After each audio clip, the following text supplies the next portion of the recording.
Our kids tend to struggle with transitions the most. They have a hard time getting from one place to another or changing their mindset from one thing to another. The end of playtime, now it's center time, or it's art, now it's music. Here's one of the things that we really, really don't do well, especially in elementary schools, is we tend to schedule lunch, and lunch ends at 12:45, and then PE begins at 12:45. Well, that's absurd. Math ends at 11:30 and reading begins at 11:30.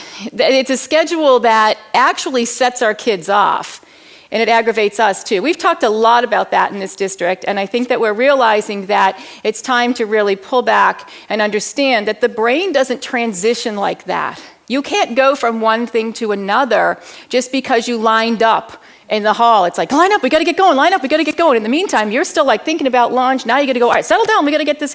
And it's nuts.